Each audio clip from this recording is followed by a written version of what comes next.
And we'll continue. Okay, now I can go. Welcome to the College of Complexes. This is our 441st meeting since we started in February 2009. We put a speaker on every week, a different subject. We require a speaker to take a position on an issue or express a point of view that had to be for or against something. We don't care what it is. We have no head time we're going to talk about. We give them an hour. If they go over an hour, we cut them off. If anybody interrupts the speaker, we remind the interrupter, we listen only one fool at a time. It's one of our rules. Then we have questions and answers from the audience of the speaker, not speeches. Then we have remarks, rebuttals. Our speaker gets to comment. We get a comment on the comment and close the meeting. That's how it works. So, without further ado, is there any, before we even introduce our speaker, are there any announcements? Anybody have any announcements they want to make? Now's the time. Philosophers Forum is Come on up meeting. there. Oh, I gotta come up there. No, you don't have to, but it's nice if you did. You know, and so much of the food today is all grown with the end. Dallas Philosophers Forum starts up our spring term next Tuesday on the 8th, 7:30 at El Phoenix on Skilma Madelia. And I think we're talking about Indian environmental ethics or something like that. The speaker's Pankaj Jain, Dr. Pankaj Jain. And anyway, he's Indian, and so I guess he knows about that stuff. So if you want to learn about Indian ethics, come on out. We're talking Indian or Yes. Native American? We're talking about Indian. Indian. Okay. So you said the name of your group is the Dallas Wasm Group. Philosophers Forum. Philosophers? Philosophers. Philosophers. Still lost. I'm sorry. Any other announcements? Now's the time. Anybody have any announcements? I have one announcement.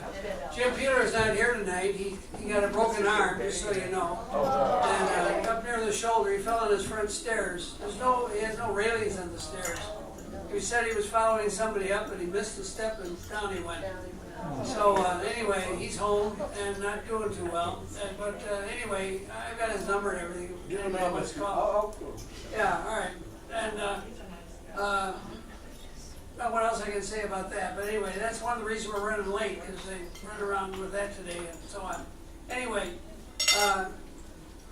next week we have Chris. Who do we have next week? Calvin Bluett will be here. He's not here now. He's going to talk about find common ground and hate will destroy our democracy, or hate will destroy our democracy. It's going to be interesting. On January 19th, we have Curtis Muldrow. He's going to talk about how to deal with the tax on democracy. That's another interesting thing.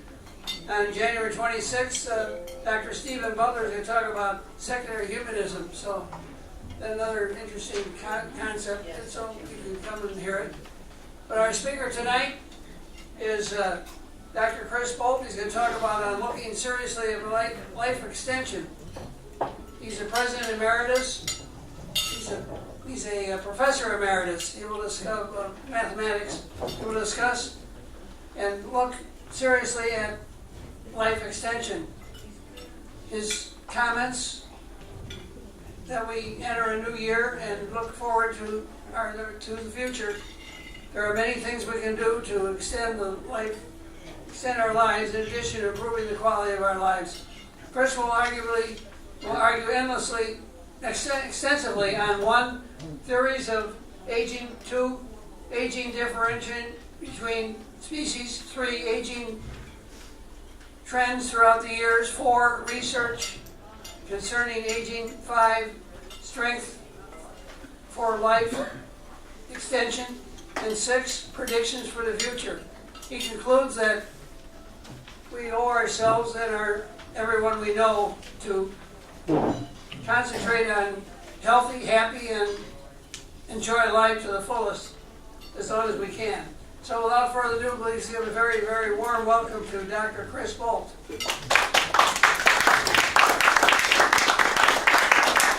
Did you notice Tom went out of his way to be very nice to me? He didn't say, the first fool to speak tonight. I appreciate that, Tom. I handed out some little cards that I wanted. There's a little story behind it, and I think you'll find them useful. I also have a handout with 30 supplements and what they allegedly do, and anybody that didn't get one, I used them all up. If you'll leave me your name, address, email address, or home address, whatever, I'll send you one in the mail. Now, on these, what I have here is 8 supplements that claim to enforce or support your darn immunity. And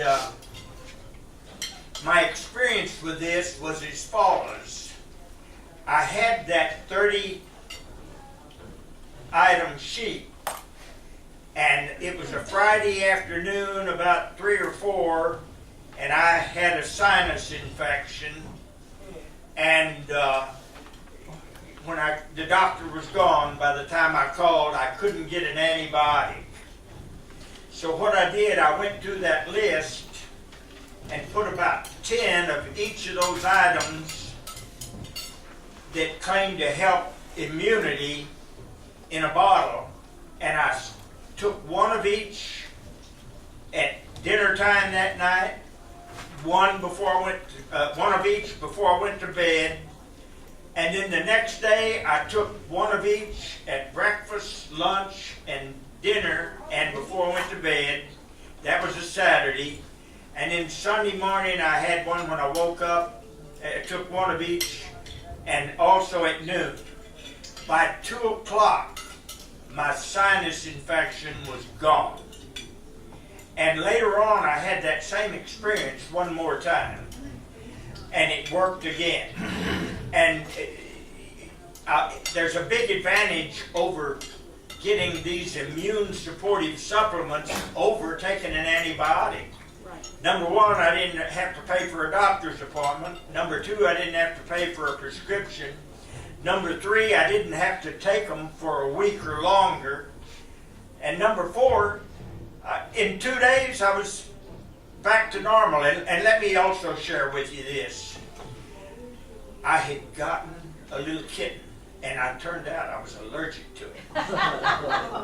And so I got that sinus infection. Then a little later on, I got another one, and I did the same thing once again, and in 2 days, wham, the sinus infection was gone. And I had a friend that he was a cat lover, and he had one 15 years old that died. So I said, I called him up, I said, hey, I've got a kitten here, and boy, it's causing me allergy problems, so if you'd care to have it, take it. So I got that kitten the best home you could ever hope for. But at any rate, that list, and I've got those little cards, if anybody didn't get one, it's got a list of all 8 of those supplements that allegedly support immunity.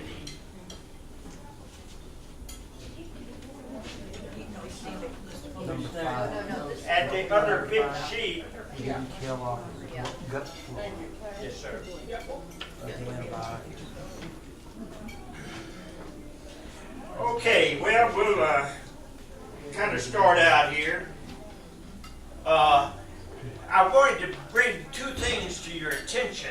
There are things going on scientifically that are absolutely mind-boggling in terms of the modification of DNAs and items like that. And one of them was some research done in Australia, and they are using gene therapy to prevent diseases such as cancer and diabetes, and it's showing some potential in editing the genes in human embryos. Scientists, philosophers, and science fiction authors have been discussing designer babies since the 1930s, and genetic modifications of humans now looks all too possible. And I heard on the news one night that someone had done that to ensure the sex of the baby ahead of time. Isn't that mind-boggling? If my parents would have found one that would have made the kids a little more intelligent and nice, but they didn't have one back then. Another one that is alleged to take place in the Soviet Union, or Russia now, is what they call a peptide molecule. It's capable of slipping inside of every cell in your body at whatever age you are, and genetically reprogramming each of your cells back to a younger age. Wouldn't that be mind-boggling? At this time, peptide theories are thought to hold promise for aiding immunity, brain function, prostate function, and vision. And that was from the St. Petersburg Institute of Bioregulation and Gerontology. Now, and I went a little too far.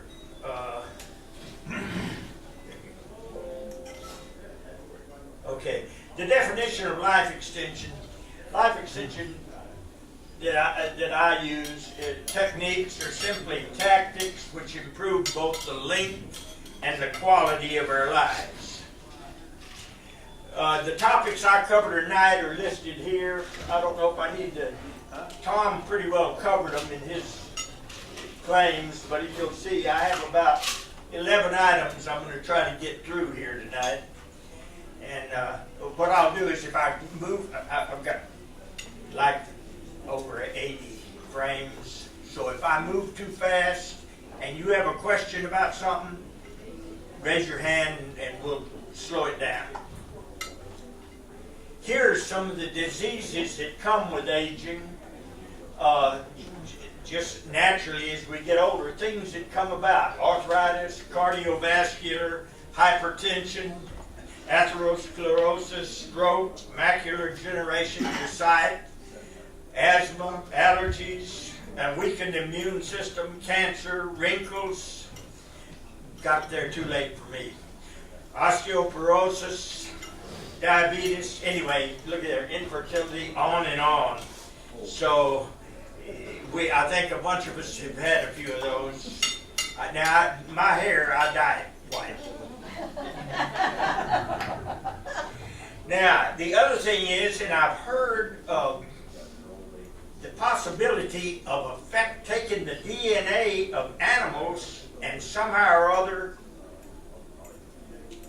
having an effect on the DNA of human beings. And when you look at the maximum viable lifespans, look, the turtle can live as long as they've been, and these are verifiably true. Turtles have lived to be 150 years old. Man, the oldest one that was recorded at the time I did this study, was 113. An Asian elephant, only 60. And look, those other animals, less than that. Now, here's something that you could look at for yourself. These are the survival statistics. In other words, if we know, I'm getting ahead of myself. This is what the 50% survival age was at each of these years. And the 50% survival rate means that half of everybody that's born then makes it to that age. And in ancient Rome, only 50% of the population made it to 22 years of age. In 1900, only 50% made it to 49. In 1960, only 50% made it to 72. In 2010, only 50% made it to 81. And the theory, and this was done by a guy named Roy Walford, who has written a number of books. But anyway, he's saying aging preventable with present accident rate would be 350. Now, there are 3 stages of life. The youth, the newly forming cells outnumber the dying cells. That's the growth period. Adulthood, the number of dying cells is balanced by new cells. Aging, you have fewer new cells are formed than cells that die. Of course, none of us would be faced with that, I'm sure. I'll only be 79 next month. Now, here is the last report on whatever age you are, how many years can you expect to live from here on out? For instance, if an individual 50 years old now could live to be 31.5 years more. An individual 60 could expect to live 23 years more. 70, 15.5 years more. And 80 could expect to live 9.2 years. So what that means is the average continuing life. And in 90, 4.7. I'm going to show you some people that are friends of mine in Hawaii. He is 95 and she's 96, or it might be he's 96 and she's 97. And they've been in great shape. I'll have more to say about that. Now, they're saying that the projections for the future are as follows. The present span, anybody between 0 and 20 is considered in their youth. The future span, they're saying that it'll be 0 to 25. In the present span of 20 to 40 years is considered young adult. They're predicting in the future that'll be 25 to 60. The present span, if you're between 40 and 60, is considered middle age. In the future, they predict it'll be 60 to 100. And at present, if you're between 60 and 80, that's considering aging adults, and they're predicting can be from 100 to 130. There are 3 different types of aging. The first type that I'm going to cover here. The first type are things that are reduced with your age. And they include the velocity of nerve signal transmission, metabolic processing rate, that's your digestion and everything, you know. People as they get older get a lot of digestion problems. Heart pumping efficiency, kidney filtration rate, well, you can see the list here. Visual accommodation, balance. Now, I'm noticing that is a problem for myself lately. I used to crawl up on my extension ladder on my 2-story house and put a flag up there over the side of the house. I don't do that anymore. The other, that was reductions in those, but there's also deterioration of the various processes that we have. And look, the first one is immunity. That's why I'm big on taking supplements that boost immunity. And skin, arteries, the desire for life, and I'll have more evidence about that is very important. And it always reminds me about desire for life and having some purpose that you have, like if it's helping your kids or something that's other-centered, it's really helpful in your lifespan. I student taught years ago under a retired superintendent named Carl Wheelock out in Irving. And we became good friends, and my wife and I would go eat with them, and they would come eat with us. And, we stayed in pretty good contact for a number of years.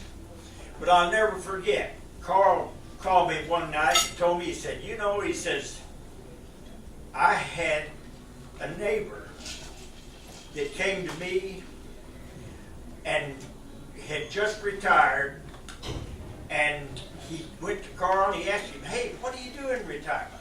Like he couldn't think of anything he wanted to do. And so, I don't know what Carl told him, but Carl told me that within 2 weeks the guy had died. And there was no impending illness that anybody knew. So your will to live and to have something you enjoy doing is worth a lot. I always loved what Lou Holtz, I heard Lou Holtz give up. Lou Holtz is a former coach of Notre Dame and Arkansas football coach.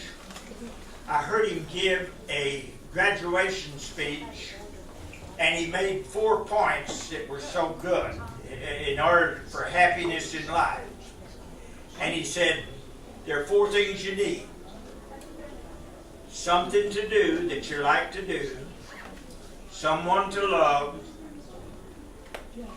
something to hope for, and something to believe in. And I thought, that makes a lot of sense. Those 4 things, if you've got those, you're probably going to be a happy camper. The last thing that we talk about, I told you there'd be 3 areas that aging brings on. And the third one is oncoming cataract development. I've had those removed from both of my eyes, and I'm thankful I can see real good. Senility. You still need a lot of help here. Arthritis, gray hair. No need for me to say anything about that. And insomnia, baldness, depression, and inappropriate weight levels, either high or low. Now, if you look at the leading causes of death over the years, it's pretty interesting. I hope that's clear to you up there anyway, but back in 1860, the leading cause of death was tuberculosis, then diarrhea, and enteritis, and then cholera. In 1900, the leading cause of death was pneumonia, the second tuberculosis, and the third one was diarrhea and enteritis. In 1970, the leading cause of death was heart disease, then cancer, then stroke. Not much change from 1970 to 2010. In 2010, the leading cause was heart disease, the second cancer, and the third was emphysema and chronic bronchitis, which is breathing problems. Oh, I hit too far. Hang on. Okay. Okay, now I'm going to mention some things that slowly, that you lose by the time you're 75. Your nerve signal transmission, it drops about 15%, down to 85% of what it was by the time you're 75 over what it was at a younger age. The pumping efficiency of your heart is down to about 70% of what it was at 75. Now these are averages. For people that exercise and do a bunch of this stuff, they can overcome a whole lot of this. The third one is the kidney filtration rate is down to about 69% of the maximum. The breathing capacity, boy, that's the big one. And that's why they say exercise, aerobic exercise is healthy for you to keep that going. And it's down to about 40%. That's a loss of 60% by the time you're 75. Your basic metabolic rate, which is how you process food and water, is down to about 84% of the maximum at age 75. Now, metabolism, here's the definition, is the sum of the processes by which particular substances are handled in the living body, and which includes the elimination of substances which are toxic in terms of good health. The components of metabolism are breathing, sweating, urination, digestion, and blood flow. That's why the exercise, it keeps that blood flowing, and it supports all of these other items. Now, there are 2 basic types of life extension techniques. One is curative and the other is preventative. Curative means you go to the doctor and get whatever he's got. And a lot of times that is an antibiotic. But preventative is dietary supplements, dietary manipulation, avoiding toxic agents, and stress avoidance. One thing, and here's what it follows what I just said a little earlier, is exercise speeds up your metabolism. So exercise is good if you're doing that. And then list genetic manipulation. We're hearing some things about that now. You know, that's mind-boggling. To think of where all they could go with that is absolutely mind-boggling. And finally, lifestyle. When you take a look at a supplement, and I've given you a list of a bunch of them, you want to look at their benefit claims, the sources of their benefit claims. Is it legitimate?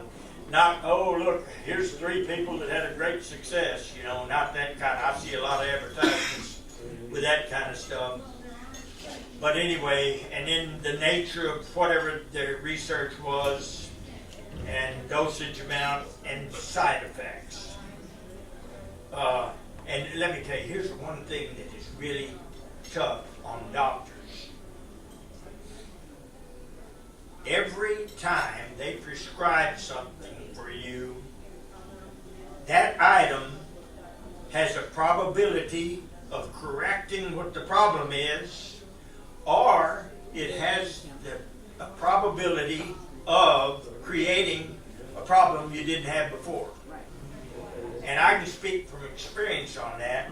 I got a second Baker's cyst behind my knee about 4 years ago, I guess it was, 4 or 5. And I went to the doctor, and he drained it the first time, and then it had to go back a year later with the same thing, and he drained it again. But when he drained it, he gave me a cortisone shot. Now, because it would keep it from coming back again, which it did. That was successful.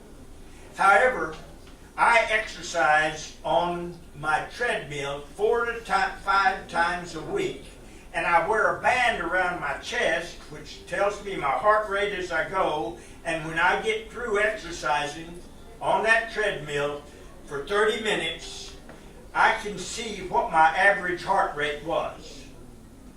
So I got that cortisone shot, and you know, I can't, nothing's absolute, but it sure is improbable that this wasn't the problem. I didn't exercise the next day after I got the shot, but the second day I exercised again.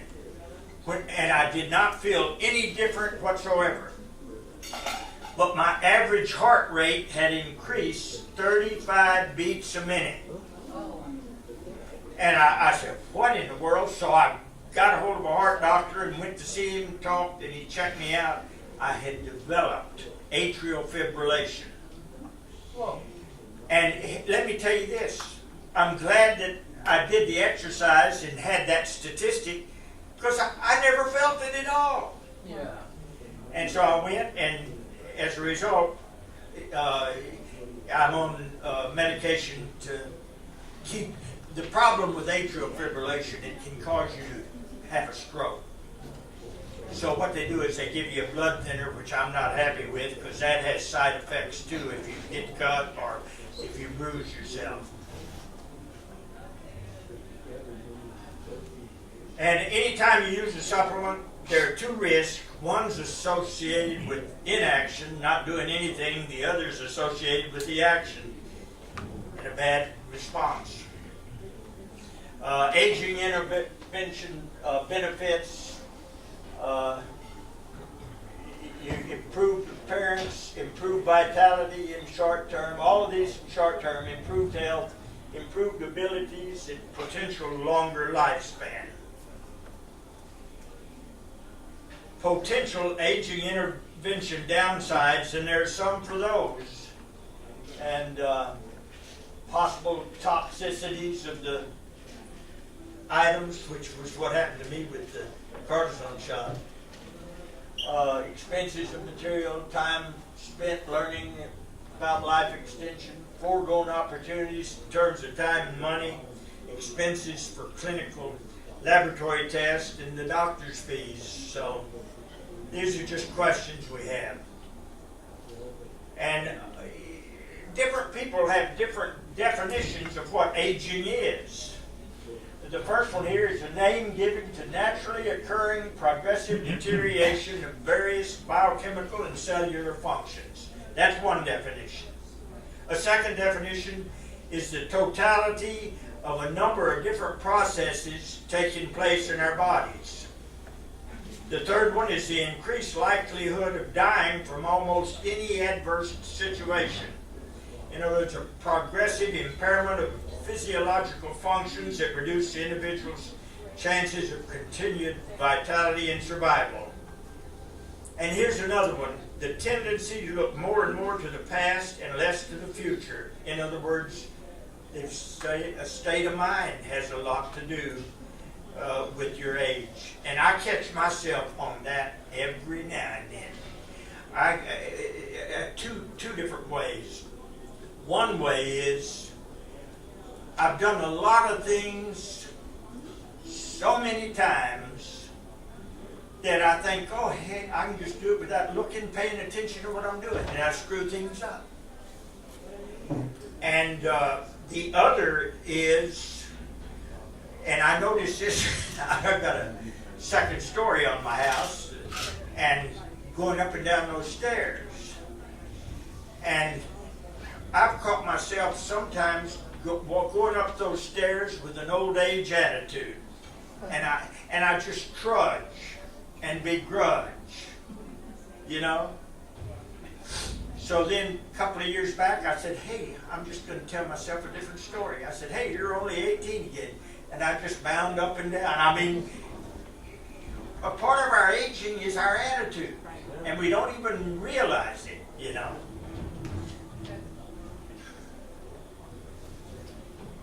And the rate of aging is very simply given by the repair-destruction ratio of tissues, cells, and molecules within the body.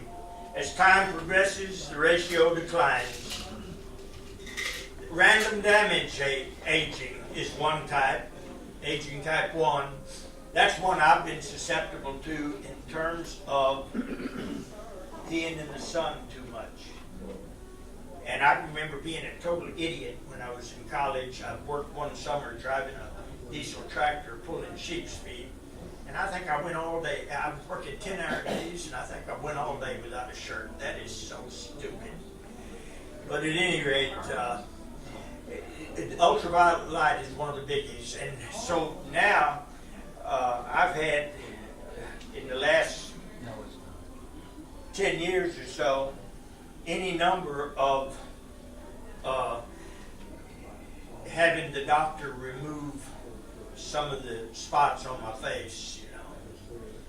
And in fact, I had one big one back here, and so I go to a doggone. What am I trying to say? The type of doctor, skin doctor, what is it? Dermatologist. So I go every 6 months and have that checked out, because that can create these little small cancers. That's one of the random damage. Another problem in aging is nature's planned obsolescence. And here's one, for example, I say hair color, hearing, sight, reproductive potency, sex drive, etc. And here's a question: can DNA manipulation be done to affect these? I think we're going to see stuff that's going to boggle our minds within a few years. There are 3 types of gerontologists. The first familiarists are just those that aim to make your old age as comfortable and pleasant as possible. The incrementalists are biologists and clinicians who hope to eliminate the degenerative diseases of old age, thus expanding the healthy lifespan to its maximum genetic potential. And immortalists are scientists who would like to increase healthy human lifespan beyond 110 years of age. Now, here's something that I think I found so interesting. A guy named Dan Butner wrote a book called The Blue Zones, 9 Lessons for Living Longer. And what he did, he studied 5 communities throughout the world where people were most likely to live to be over 100 years old. They were Okinawa, Japan, Sardinia, Italy, Nicoya, Costa Rica, Icaria, Greece, and I've heard this before, in a community of Seventh-day Adventists in Loma Linda, California. And you know, the Seventh-day Adventists, they've had diet guidelines and stuff, and I've heard that, I don't know if it's so true in the last few decades, but prior to that time, they were showing up healthier than the rest of us. And the following 9 items that I'm going to mention are conclusions that Dan Buckner came up with as a result of interviewing those octogenarians, people over 100 years old. And the following 9 were some of the longevity-boosting common denominators that he observed in these communities after interviewing. He interviewed over 263 people that were over 100 years old. One of them, the first lesson, he said, move naturally. He said the world's longest lived people don't work out in gyms. They live in places that constantly nudge them into moving without thinking about it. It's a requirement of their daily survival. For instance, a stairway in a 2-story home, whatever, that keeps you exercising. And look, no remote controls for garage doors. You know, one of the most terrible things I ever did in my life. I was kind of occasionally a bad kid when I was young. My dad worked for the telephone company about the time they were getting rid of telegraph cinders.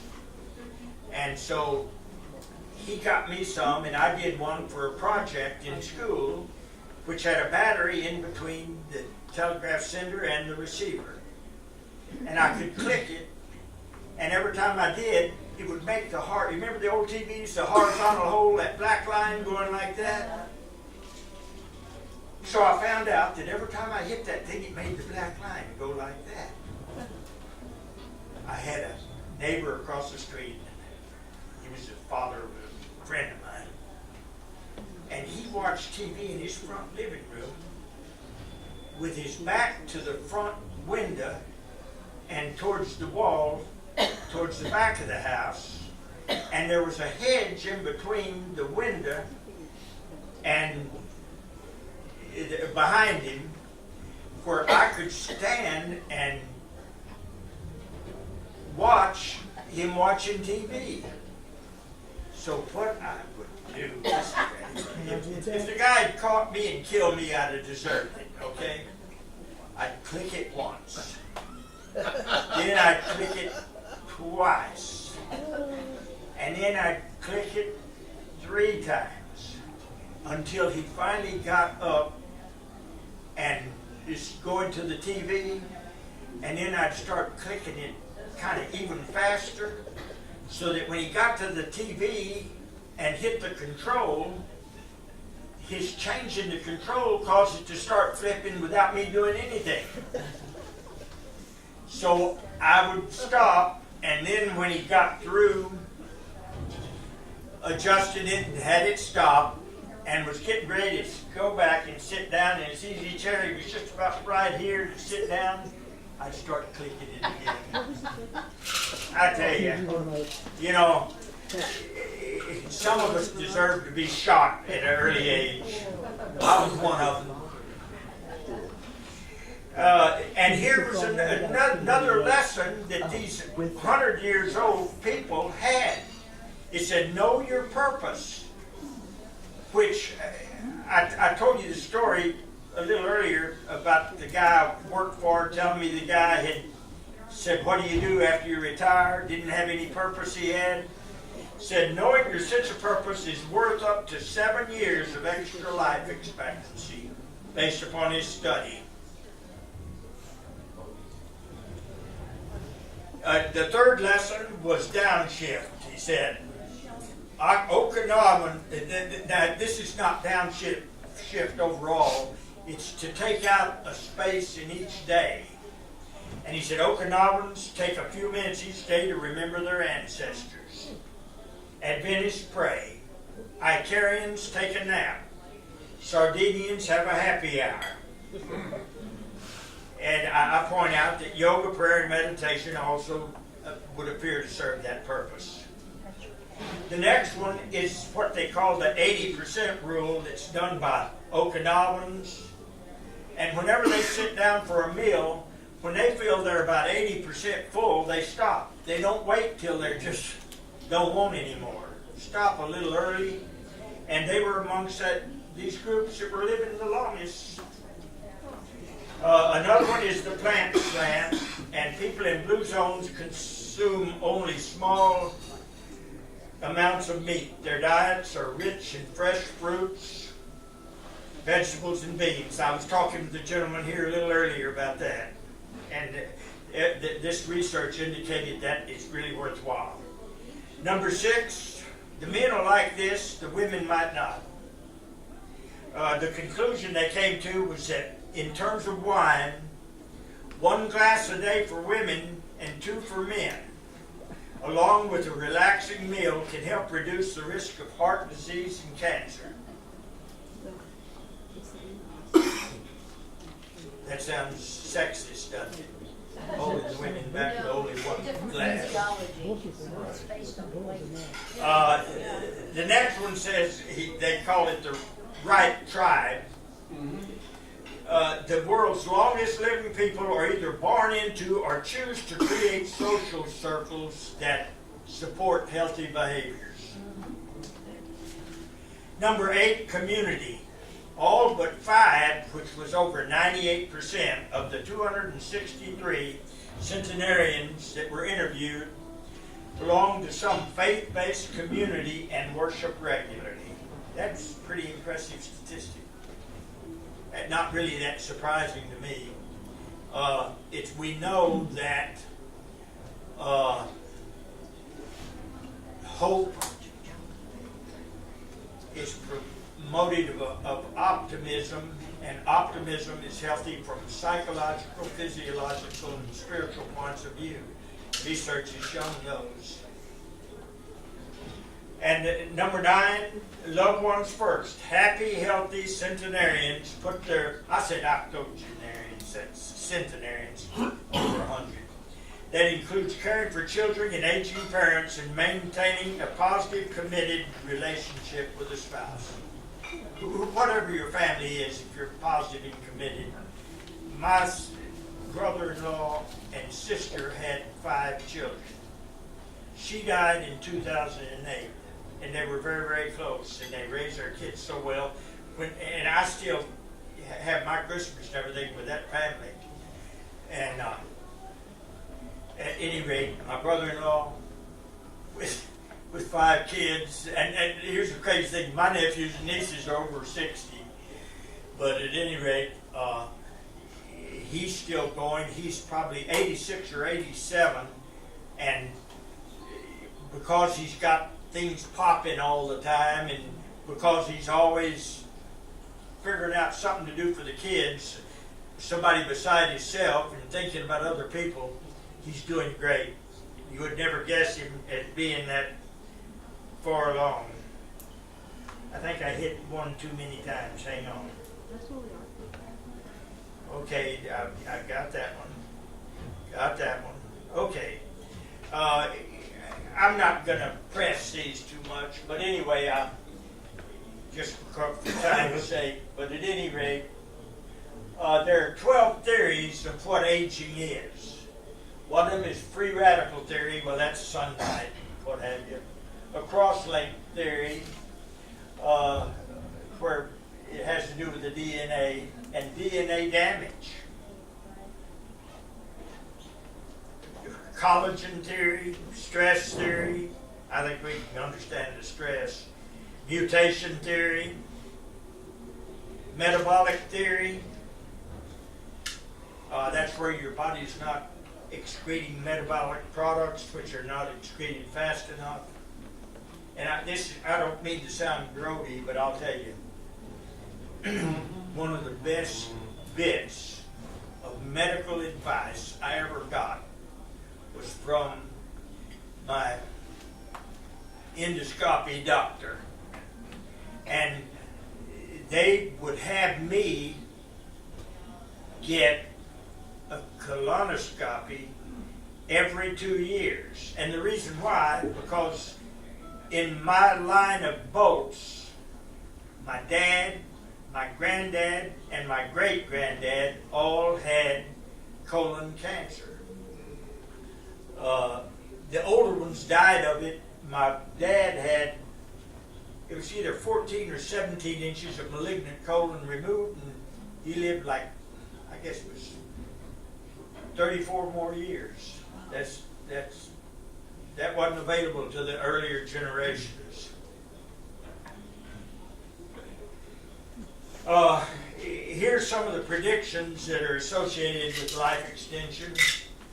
Increased educational levels, increased proportion of multiple careers, extended period of fertility, increase in intergenerational marriages, where an old guy marries a young woman or a young woman marries an old man,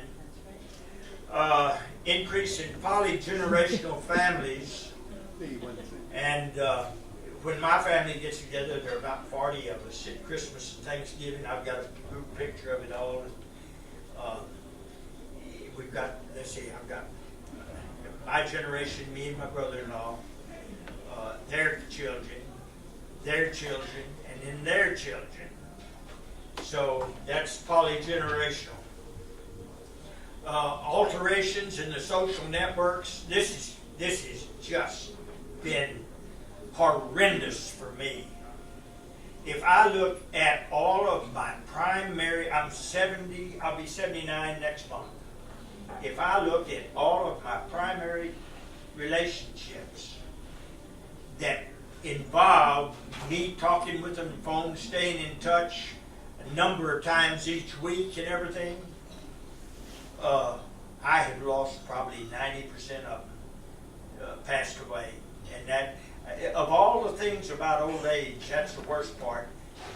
The thing that can overcome that is having your relationships with the younger generations in your family. That's very helpful to keep going.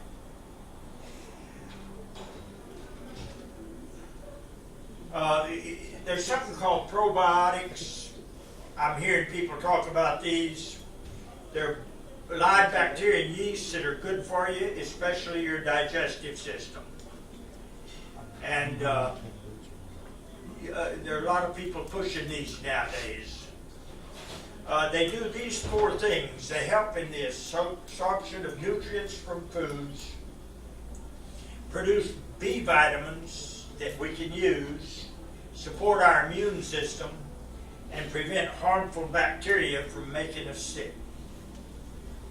The sources of these are yogurt, kefir, I don't even know what kefir is, some types of sauerkraut, some types of kimchi, some types of tempeh, and probiotic supplements that you can get. Prebiotics is a name given to fructooligosaccharides. I don't want to try to say that too often and hope to get it right. Which help probiotics to survive and are found in a variety of vegetables, fruits, and grains. And that's where they're just really support those, so I won't press it. But hey, one thing I will say this, that one that I think was important, reduce the rate of colon cancer, makes me want to take a look at it, although I'm with my doctor prescribed stuff that keeps me where I'm really pretty healthy in terms of the colon, checking up. And one of the best medical suggestions that I ever had in my life was the use of what they call Metamucil.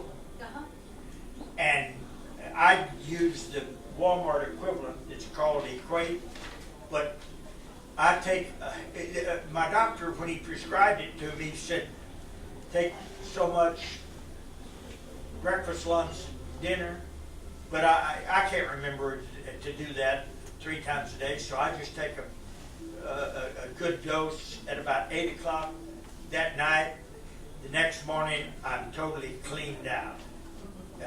It just cleans your system out like nothing you've ever seen, and you feel so light in the stomach and good. It's the best recommendation I've ever had, and because of the incidence of colon cancer in my family, I jumped on that real quick.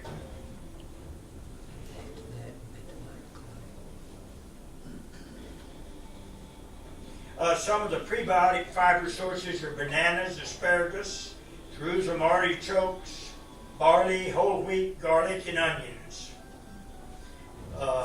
Those are good sources of that. I never did really understand for a long time the differences in the whole wheat and just regular white bread, but I'm hearing all the time that there's a big difference. And the whole wheat is a heck of a lot healthier for you. This is some Cooper Clinic supplement recommendations. The sheet I handed out is much more thorough than this, but these are some that Dr. Cooper had suggested. And here's what I handed out. And if anybody wants one of those, leave me your name and either email address or home address, and I'll send you copies. I wasn't expecting such a crowd because the football game was tonight. Here are, and this is, all of these are on that sheet I handed out. I listed some of the things that would help various things, but here I have it based upon what you want as an antioxidant, what's good for bones, cartilage, joints, and osteoporosis. Now those I'm paying attention to because virtually at least half of my friends have had either a knee or a hip replacement. And so anything that has to do with joints and bone support, I'll vote for. Here's something that I just saw that claims it helps. I just happened to see this. I said, well, I'll show it. They claim to help eliminate the need for knee and hip replacements. Metabolism is just very simply the sum of the processes, and such as your digestion and what have you. And down at the bottom, I point out, very important, exercise speeds up and helps facilitate all of those. Now, if any of you have lower back trouble, okay, I had surgery in 1980, and from time to time, it's a real problem. And I've got what I call a gravity, originally they were called gravity guidance system. Inversion table. And now they call it inversion table, that's right. I have one. I said, I got one in 1980 that was a gravity guidance, and now I've got a newer one now that is called the inversion table. But anyway, I'll tell you what I do. Number one, the doctor told me if you've got lower back trouble, always sleep on one side or the other with your knees up as high as you, close to your chest as you can get them, with a pillow under your head.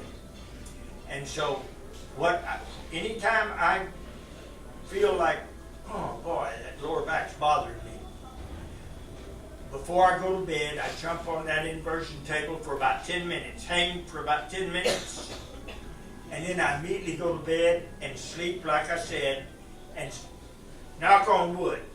So far, every following morning, I wake up and it's fine. Here's a yoga pose. Yoga is good for you. I almost did this pose one time and was out of the hospital in only 3 weeks. That's a joke. A poor one, but it's typical of what I do. Yoga, here's some, and I've been in yoga for a number of years now, and I find it useful. But here's some of the increased range of motions and for extremities, increased muscle strength and tone, increased endurance, improved posture, increased flexibility. It's also good mentally for mental calmness and reduction of stress. When you're in yoga, you concentrate just on what you're doing physically, and it clears your mind. Here's a weightlifting machine that I bought a number of years back for only $297, and it does everything I used to do in the spa. I'll show you some of what it does. Here's one, the equivalent. Well, let's see, I went too fast. That's like a bench press. That's arm curls, triceps push down, latiss pull down, incline press, pec flies, shoulder press, and here are the benefits of weightlifting. And I have a friend that's probably 86 or 7, maybe older, and he's done weightlifting real thoroughly for a long time. He's in great shape. I'm doing my treadmill for 30 minutes pretty religiously, and I do an exercise. I didn't show the exercise, did I? Anyway, here's a treadmill. I do that. They don't take up much space if you get the right kind. You can fold them up.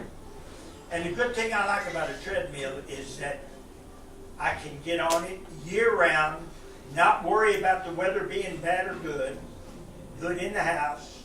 I put a small TV up on the wall beside it, and so I can watch the news or whatever I want to watch while I'm doing it, so it keeps your mind occupied, and I do it for 30 minutes, and it's really helpful to keep that metabolism going.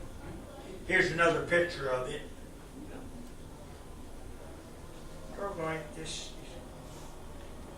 There's treadmill benefits. Well, they're pretty obvious. This thing is wanting to get ahead of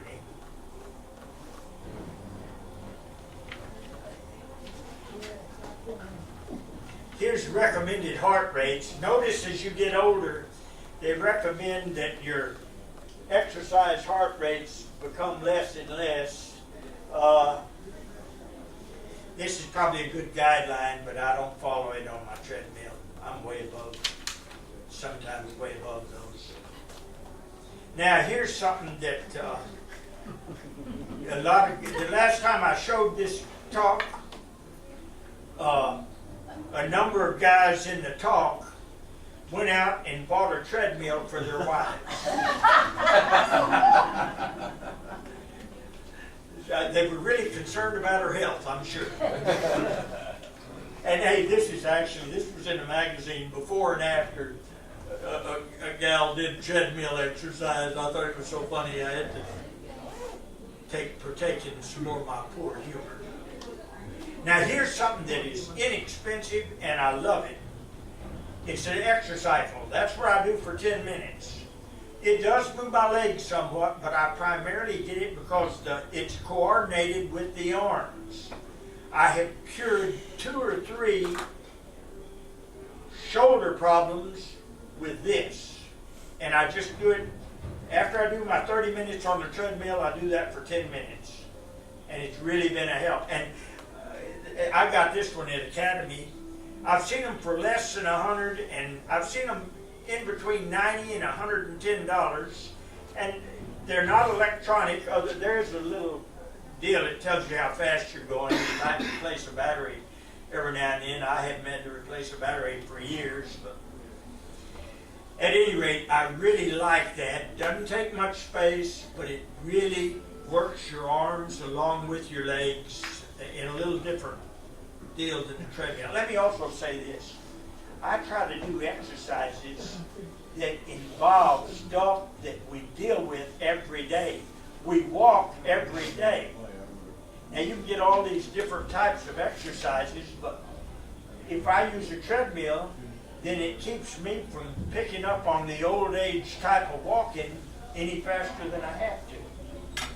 And the other thing is, with both of these, one of the things we have to watch out for, we begin to hunch over.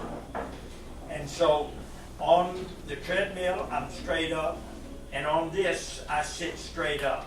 And there's some where they bend over a whole lot. I don't want to do anything that is like what's happening to me in old age, you know. Try to fight it off. I show the benefits here, joint friendly, and I point out that it did cure 2 shoulder problems. Really, I think it's 3 now. Here's another little deal I got secondhand, and if you want to do something that's good for squat exercises. Now, for a year, I've been to Hawaii 42 times.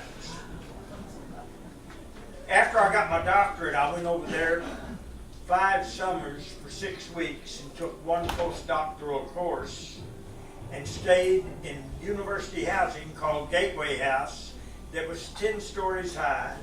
When I walked out of my room on the 9th floor, it was open air. To the left, I could see Diamond Head. Straight ahead to Waikiki, and directly below me was a beautiful football field, baseball field, Olympic pool, and tennis courts. And I did that 5 times, stayed 6 weeks. The graduate course I took cost me $93, and I stayed in that housing that I loved for 6 weeks, 3 meals a day, for a total of $325. That wouldn't even have paid my air conditioning back at home.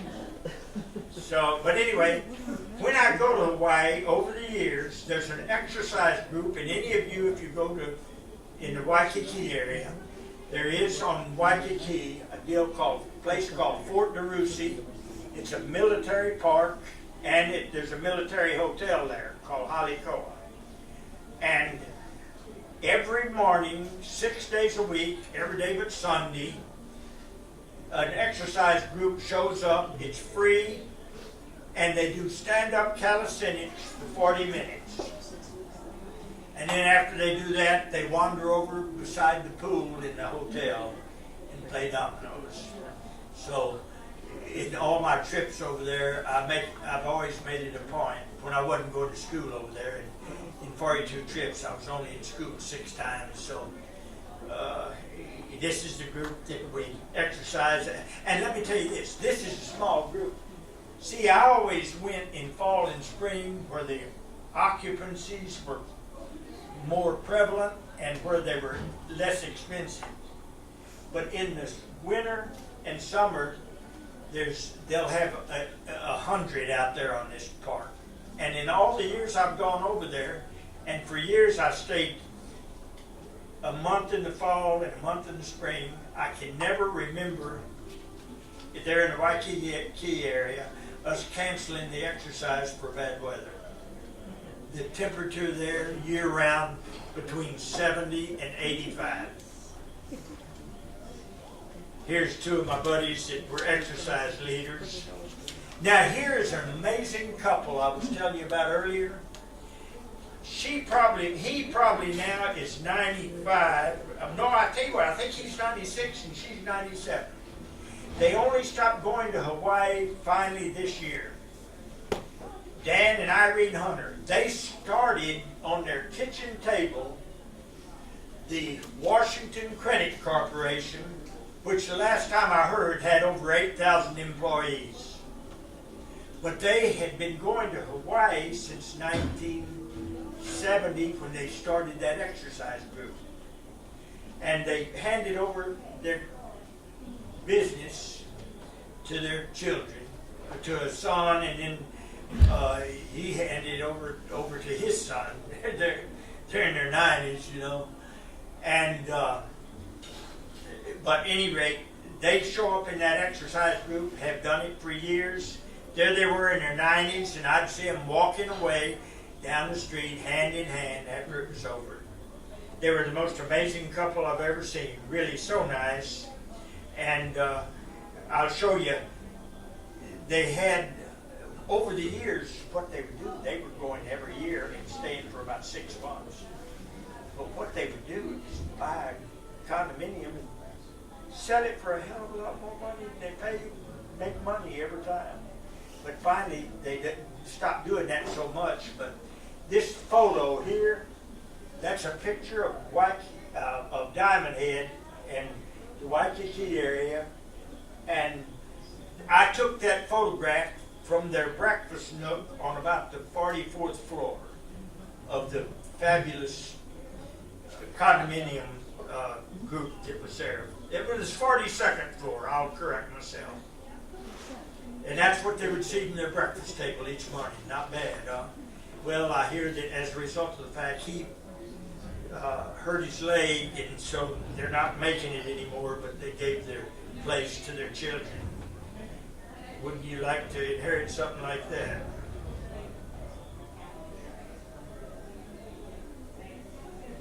The calisthenics benefits: no equipment requirement, full body training, supports weight loss. Hey, they got this exercise routine that they have in Waikiki that I went to was developed by Paul Bragg, Dr. Paul Bragg, who created Bragg's apple cider. Yes, okay.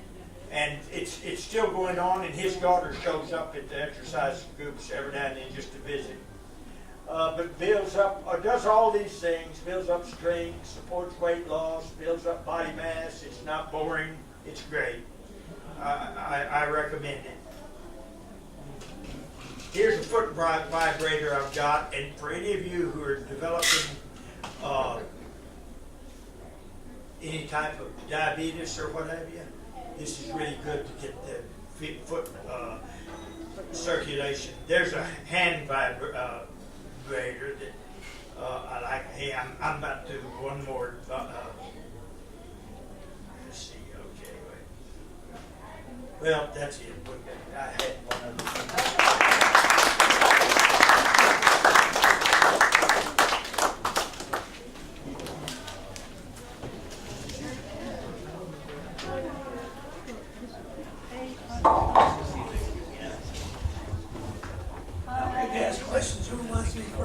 Can we have the lights up?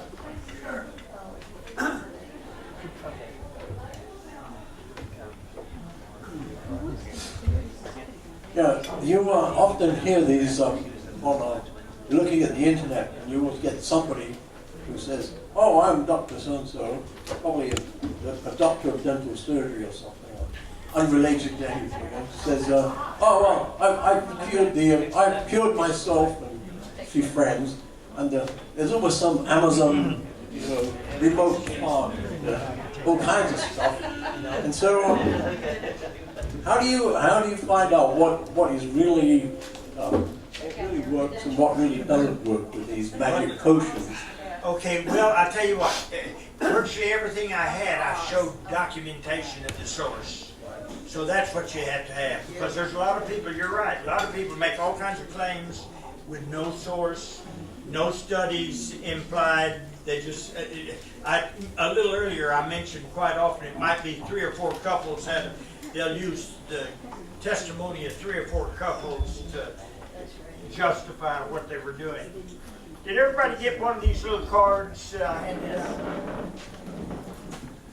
You mentioned in passing some genetic engineering that's going on. Have you ever thought about the implications of that? Because one thing that concerns me is that the fact that somebody can do something doesn't necessarily mean they're going to apply any kind of moral considerations to what they're doing.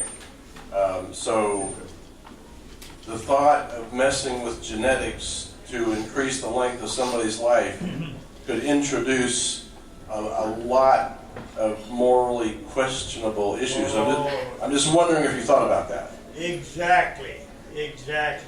A lot of that could be taken in the wrong direction. I don't pay attention to much that's outside the purview of medical doctors. Usually, if they put something and it's documented in their studies, I'll listen to that. And, in terms of being able to come up with cures for cancer before you're born, that'd be wonderful if they could do it. But it's mind-boggling what's possible, but even more mind-boggling is the crazy things that could happen. You're exactly right about that.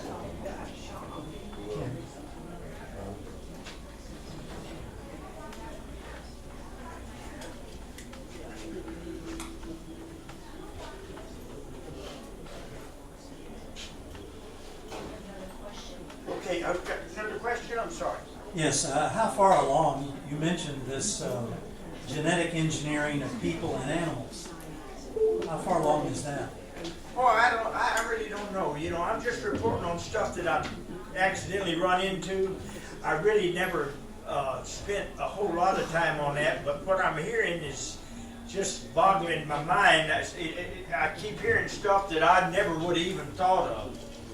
Well, And I just don't know what all they can do with this DNA stuff. I think it's been going on for a long time because I definitely have met people who were part jackass.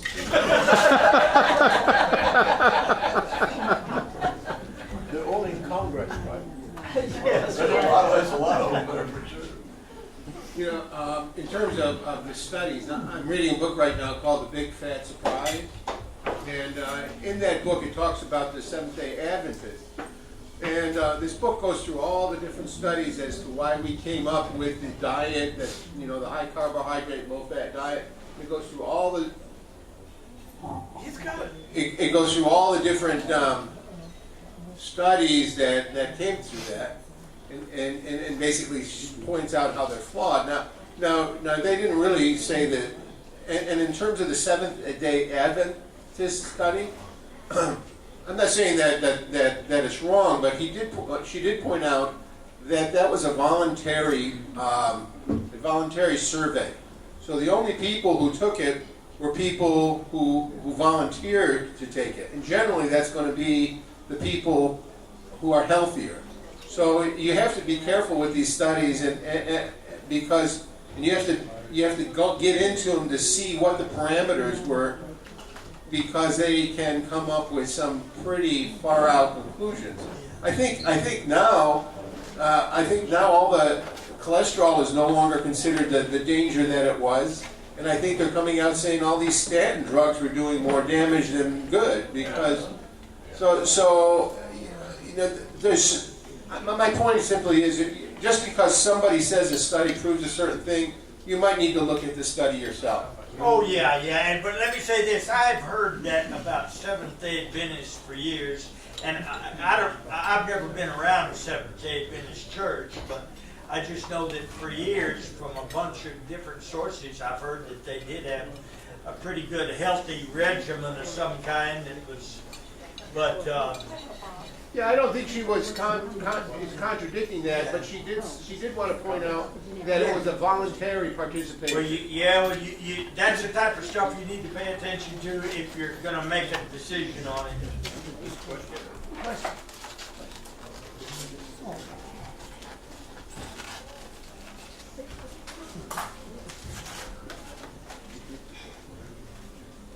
More questions? No? I have a question.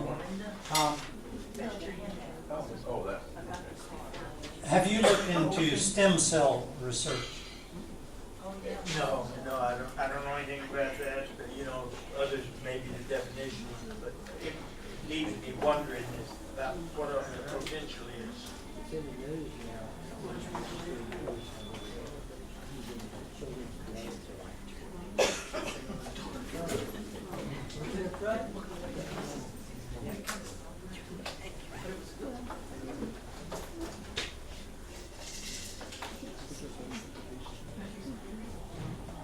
I'm just curious what your opinion on the ages of the original close descendants of the prototype man Adam in the book of Genesis, that like Methuselah that lived 969 years, and so many of them lived 900, 800, 700, and the lifespan kept decreasing as it went along until they became more carnivorous and got more away from fresh fruits and vegetables, that as it was in the Garden of Eden paradise. what your opinion is on that. Also, have you heard about the 2 girls that were genetically modified before birth by the Chinese doctor? I was just reading about that on YouTube last night. They're using a process called CRISPR to remove maybe a couple of genes in the DNA and then putting the DNA back together to modify the embryos. That was already done. Did they do it to get the particular sex they wanted, or? It didn't say that. It just said that it was done. They were Okay, what I genetically heard modified. what I heard was they were determining the sex of an embryo ahead of time, but I really know very little about it. Yeah. I mean, but it makes me wonder. I mean, I think gonna get some big surprises within the next 20 or 30 years. Oh, yeah. Yeah. And what is your opinion on all those very long years that the close descendants of the prototype Adam, Homo sapien, and the Paradise Garden of Eden, what do you think was the reason they lived so long? It's, boy, I wouldn't know much about it. I am an advocate of Christianity as the code of conduct to teach kids and as the underlying order and ideology for our society. Because if you look at the major democracies in the world, they all had primarily Christian influence in their founders and populations. Yeah. And so, and that's all I can say is that if you look at immigration statistics for the last 200 years, it's predominantly to those countries. And I said, why is this true? And there are a number of quotes of Christ that I think influenced it. And he said, he who is leader of all is servant of all. And he made that statement a number of different times. And he said servant and slave of all. And so that is a definition of democracy where voters, the leaders are responding to the will of the voters. And that's, I tried to figure out why is it that the democracies were predominantly from that religion. And that's the best example I can give you. And I've read through the entire Quran, and there's nothing in the Quran similar. Question? Yeah. You mentioned the Seventh-day Adventists. Yes, ma'am. How does I must have blinked or something. How does that connect with longevity? Well, I've always heard that they had the longest lifespans. I've heard that for years, even before I got interested in any of this. And well, they do have a different diet. They've got a different diet. And it might be like this gentleman here was talking about, or somebody here was saying, you know, early on, people weren't eating meat. And meat is what causes most of the heart trouble, as I understand it. Have you come across these studies that recommend that men should introduce testosterone replacement therapy, because men, as you get to our age, it goes down almost to nil? Gosh, I know very little about that, but I probably need a lot myself.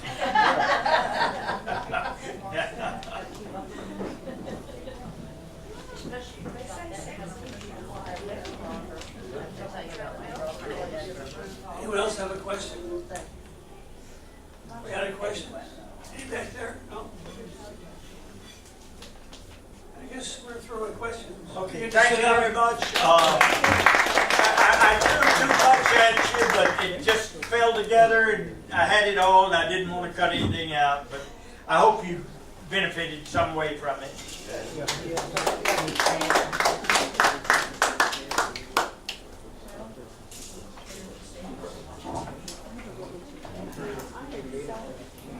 it's your turn to talk, so you get to respond to what the speaker had to say, either for or against.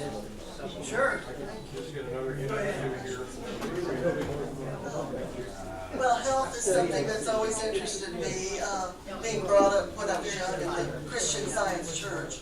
And of course, they don't believe in being sick at all, so we never thought about it. And then, of course, when I developed a blister on my foot at age 12, I was told it wasn't real, so I sort of got out of the church. But anyway, they have, it's a wonderful church, wonderful people.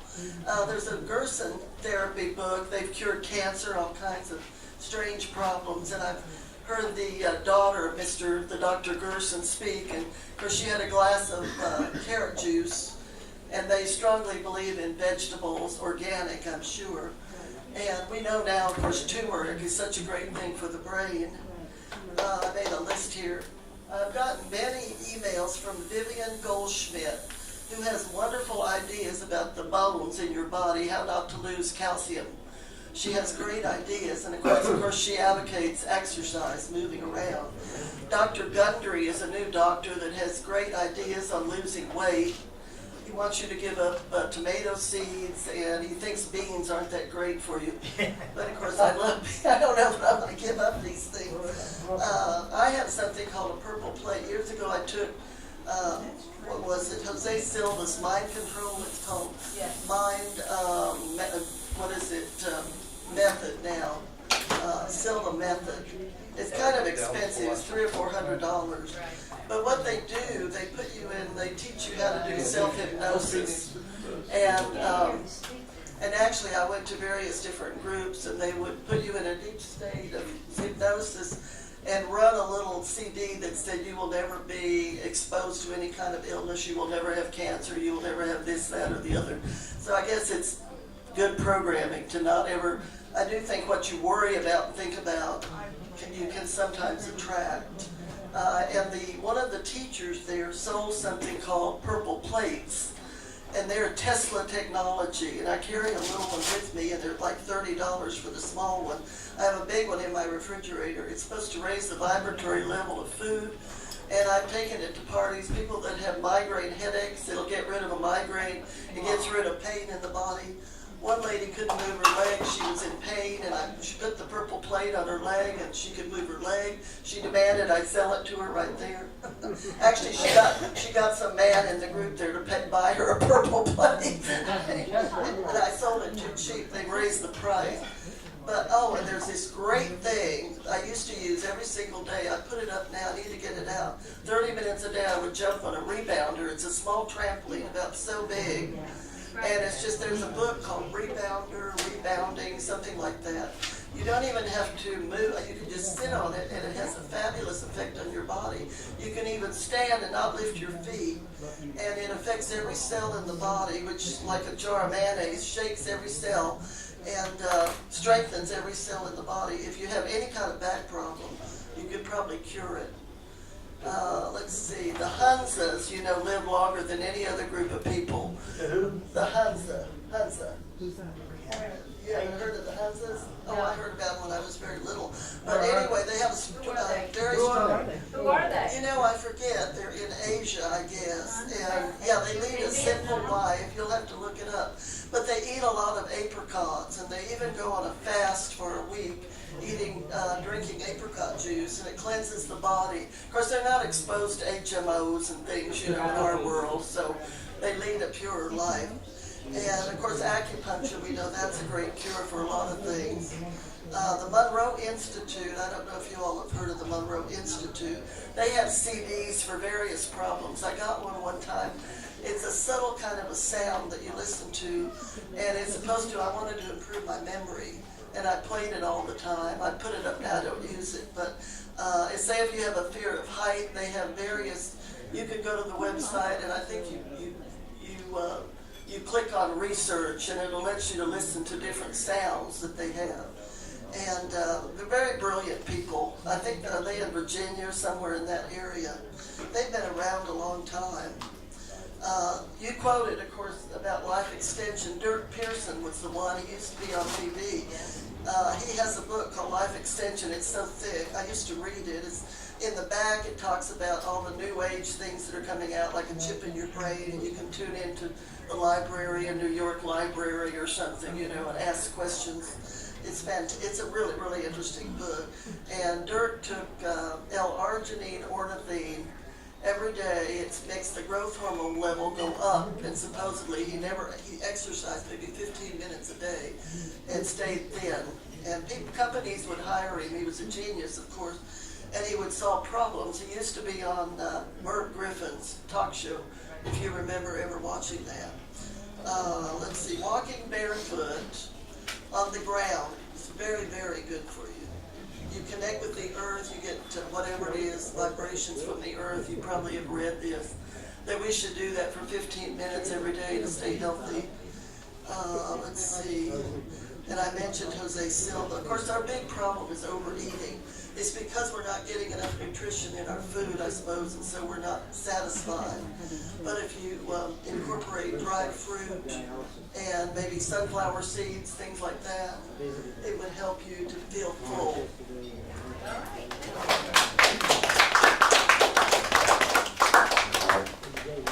Well, I don't have a list, so I'm going to forget something, I'm sure. But since you brought up minerals and so forth, there are products which supply you with the 90 essential sea minerals.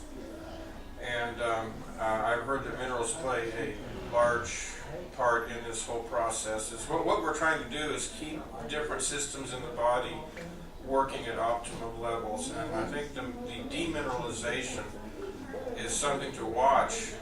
You can be out there being really healthy, and if you're exercising a lot, you're sweating a lot, and you're demineralized. So sea salt is good. I'm kind of conflicted between the real salt product and some of this pink Himalayan. I don't know which one is better, but I know I like a little bit coarser grain. I mean, you know, the sea salt. Now, one of the mysteries is regular table salt will cause your blood pressure to go up, and the sea salt doesn't do that for me. Don't take that as something, you know, you need to test it yourself and see. But I think there may be some kind of chemical thing going on with the table salt. One of the other issues is vitamin C was on the list, but don't neglect vitamin C as a cleansing agent, because all you have to do is take vitamin C to bowel tolerance, and you can do your own colonic. Just make sure you're near the facilities that you would need. But every so often, it really, I mean, as far as I know, there's no downside as long as you're buffering the acidity of the vitamin C.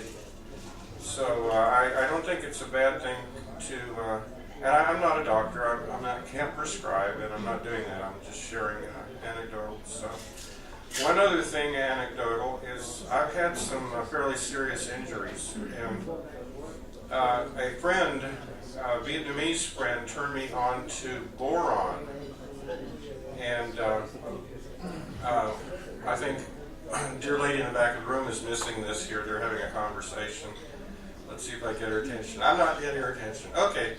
Anyway, boron, here is the weird thing about boron. It seems to somehow or other moderate what your body does with calcium and with magnesium both. And our diets are very deficient in boron.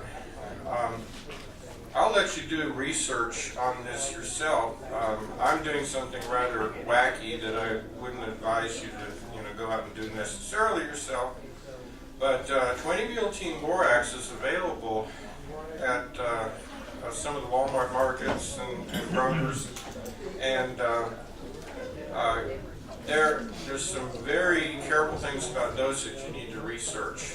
But one gentleman who began taking boron went in and had his doctor do an MRI on him, and the doctor came back very quiet, and this man was in his mid-50s.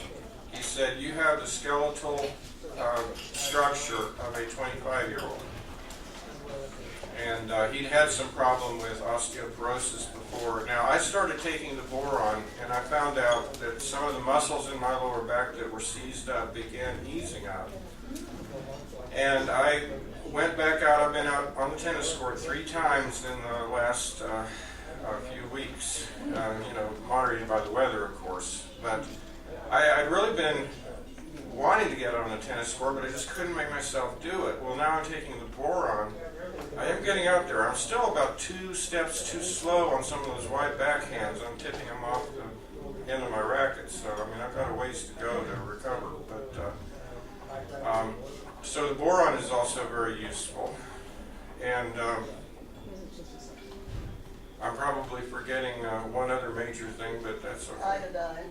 Iodine is something that is worthy of mention. Now, iodine comes in many different qualities. Now, I cheat. I have a cheap way I get my iodine also, is I will take the $3 bottle of iodine you can get at Walgreens or something. I'll just paint a square on my body, and I will note how quickly it's absorbed. If it is absorbed right away, it means my body needed iodine. If it stays for a while, I'm like, okay, I can wait a few days, and then I can apply a little more external iodine, and the body will draw it in, the body assimilates it. But there are high-quality iodines that probably, if you've got the dollars you want to spend on it, I would recommend.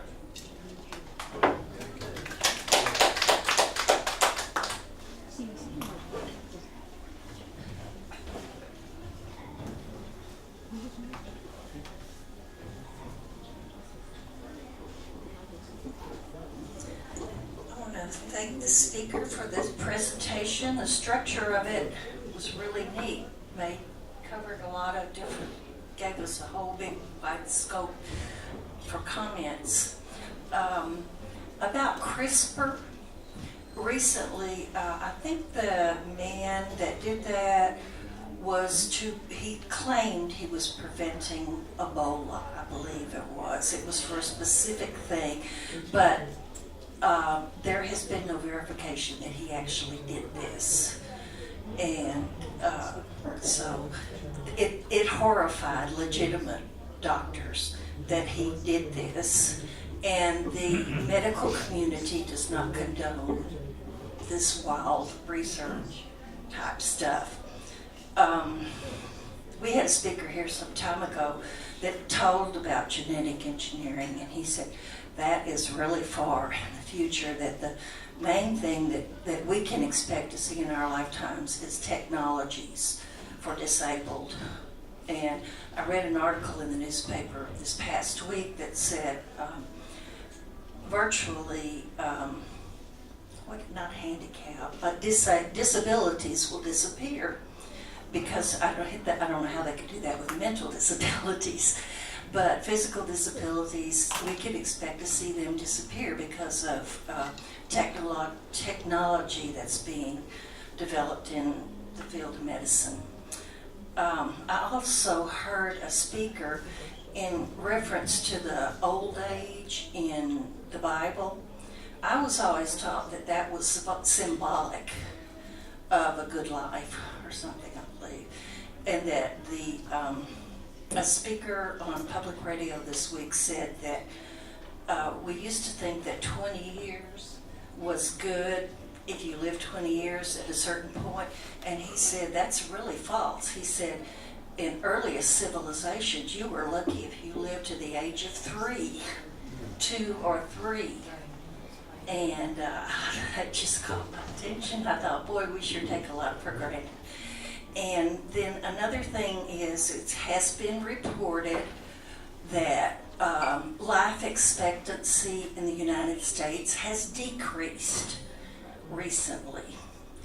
And I believe the whole thing, I'm not for sure, I wouldn't swear to, but I think it was about access to medical care. Right. Is that what it was? Access to medical care. So don't forget the doctors. And those supplements, I really want to get a copy of that. I'm interested in that. But also, I know that some people with certain conditions cannot take some of those supplements, so check with the doctor before taking any supplements. And that's all I have to say. Thank you.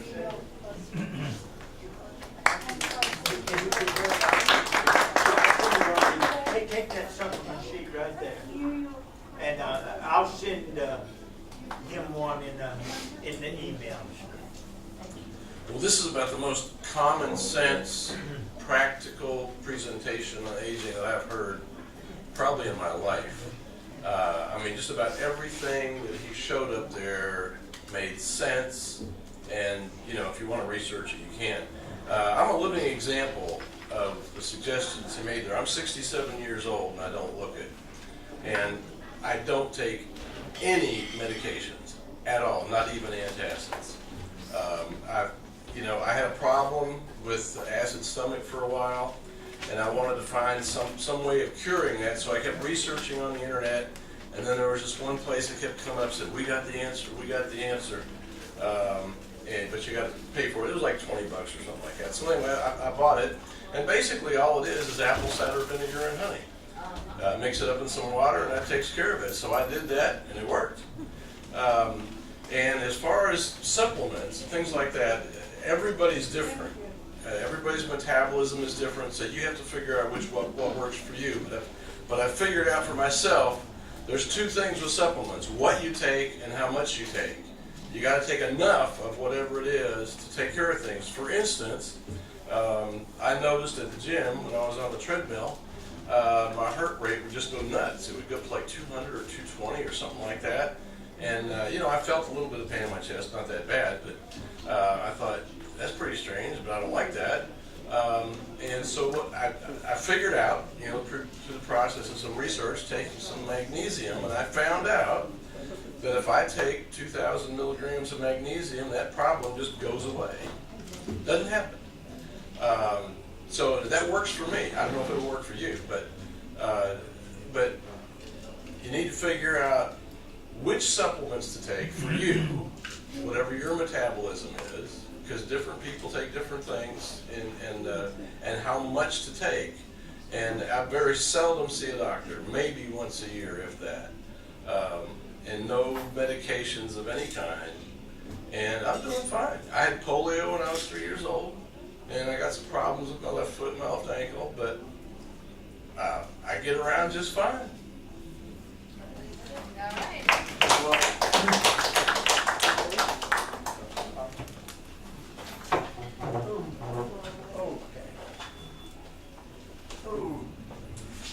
Well, yeah, thanks a lot. That was a excellent. Anyway, speaking as somebody who will be 80 in 3 months, I must say I believe in exercise. I've always exercised, and in fact, I weigh the same now as I was when I was 25. So I've always tried to stay, fairly trim. I've managed to do that. In terms of what I do, they say vegetables and fruit. So what I do, I always go to the supermarket and I walk around the outside of the supermarket. So I pick up all the fresh vegetables as much as I can get. And really, if you mix them all up, 10 minutes boiling them, you have a nice meal with potatoes and cauliflower and any vegetables you can get hold of. 10 minutes, you've got a meal there. In terms of fruit, what I do, I buy lots of fruit and I blend it in a Cuisinart, for skins and all, and then I add some juices, you get cranberry juice, something like that, and really I drink that, and it seems to work. And in terms of staying regular and whatnot, it really works a treat. So right? So that's what I do, and so apparently, according to when I go for my physicals, the measurements look reasonable. They all say, well, you actually, they said you got too much salt, because they said, well, yeah, I was eating out a lot in this last year. So eating out was pretty bad for you, I think. Yes. I really do, because they really, of course, it's all processed food, and so you should really stay away from processed food as much as you can, I think. Chips and dips and whatnot. I think they're sheer poison. But I think a big thing is just genetics, you know. I mean, most of my, in the Beasley family, most of them, they tend to live to their 90s and late 90s. So that's what I do, and it seems to work. But I think if you have a pain someplace, I think exercise, that's, you know, if it hurts, just exercise. And then it seems to go away, I think. Either it's some mental effect, or maybe something in the brain tells it to you know, stop hurting. I don't know what it is, but it does seem to work. So that's what I do, and it seems to work for me. But as you've heard, everybody is different, really. And all of our bodies are obviously different. And so, you know, I think you tinker around a lot, and looks like the lights are suddenly on. It's probably the local power supply is failing. But anyway, but that was a very interesting talk, and I think that there are obviously the body needs nutrients, and so you must try to get, I think, a wide variety of foods. Really, you know, you shouldn't have a mono diet. I think you should just try to, as I say, go around and pick all the vegetables you can get fresh, you know, as fresh as possible. I think boiling food is good. In Britain, boiled food is quite popular, actually. So stay away from fried food. I think that's death. But anyway, for what it's worth, that's what I think.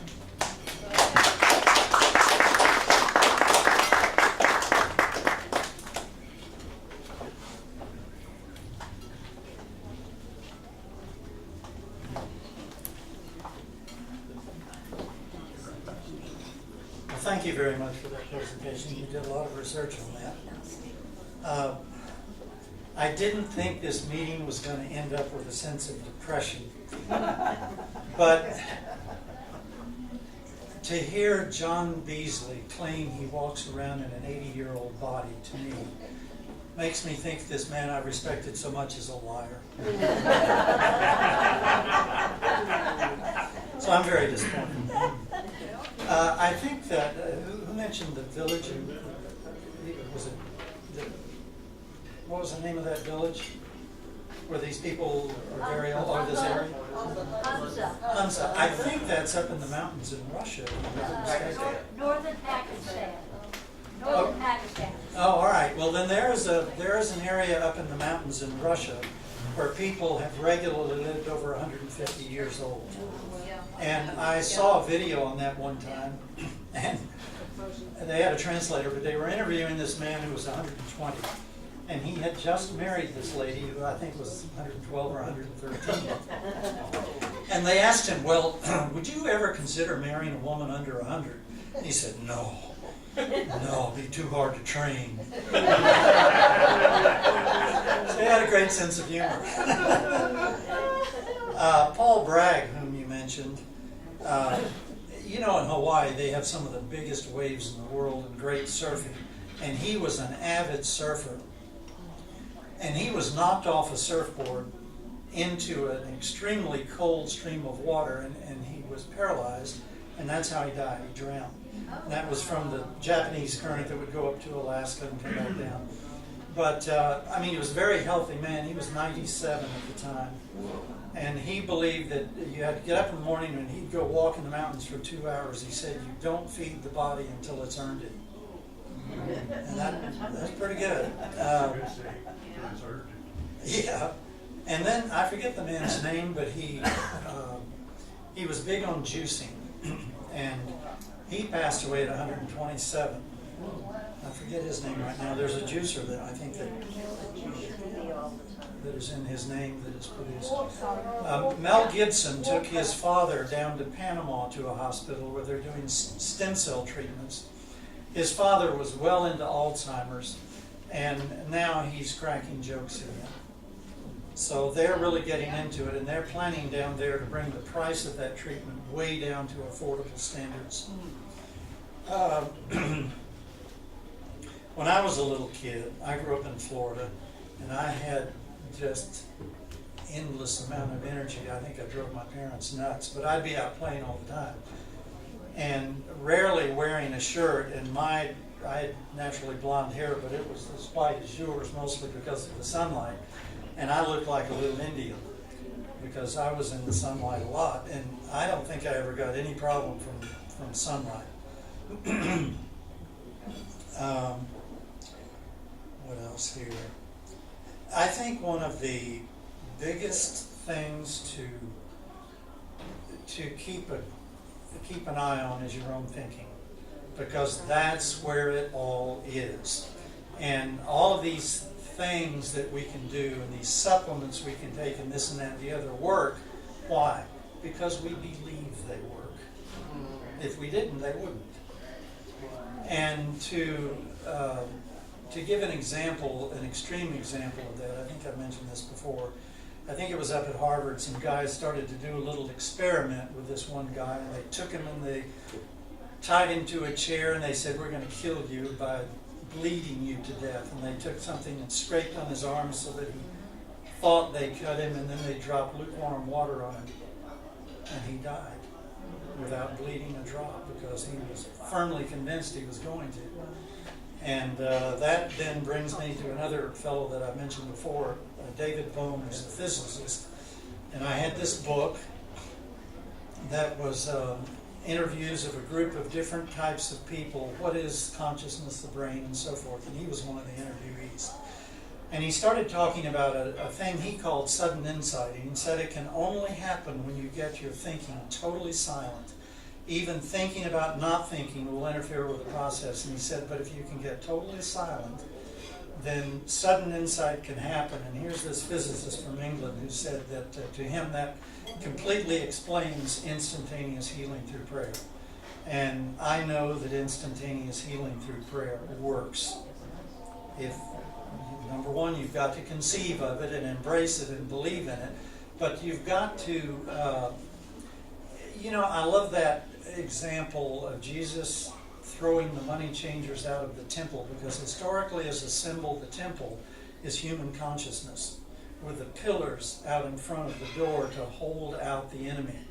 And what we do from the time we're born is we just let everything in the back door, and we just believe everything about these so-called material laws to be true.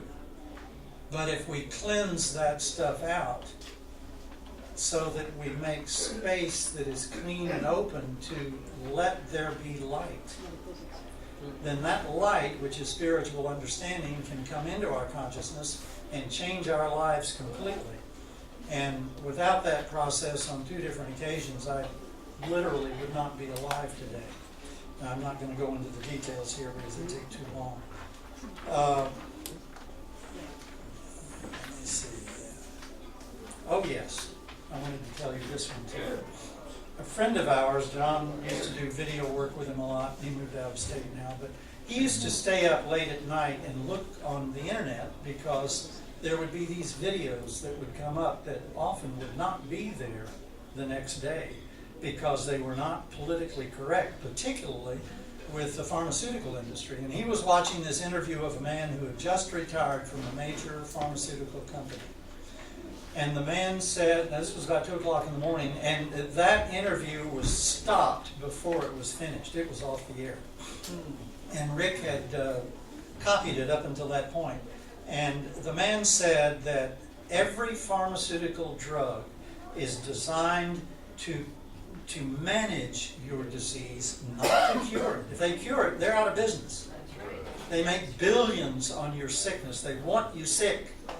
And he said every pharmaceutical drug contains other chemicals that if you take it over a period of time, you will develop another disease for which they have another drug and another and another and another, and that's why older people are on 5, 10, however many drugs. This is an absolute criminal cartel, and I would advise anyone and everyone to go on the internet and search. You can find a dozen different cures that have worked for cancer, for all kinds. Get the book, The Bruce Cancer Cure, B-R-U-S-S, Rudolph Bruce. In his clinic in Austria, he cured over 40,000 cases of cancer. And he claimed that leukemia is not even a cancer, it's easy. And it was all through a diet. Yeah. 42 days of taking only vegetable broths and tea that is completely strained out of all particulate matter, he said, because he believes cancer lives on solid food, solid matter. Over 40,000 of them. It goes on and on and on. Look up the answers to your problem, because there are a lot of people out there that have come up with solutions that the pharmaceutical industry, they've taken the medical license away from some of these people. They get just castigated for bringing the truth to you because there are too many billions of dollars in that criminal industry. Right.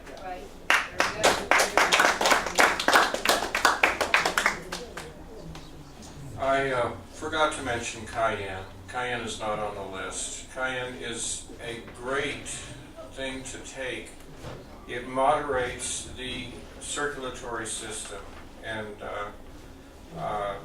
I don't know all of what it does, but I know that some people have been brought back from a heart attack by giving them a large dose of cayenne. Of course, it's, burns a lot. But, so cayenne is one of the things I miss.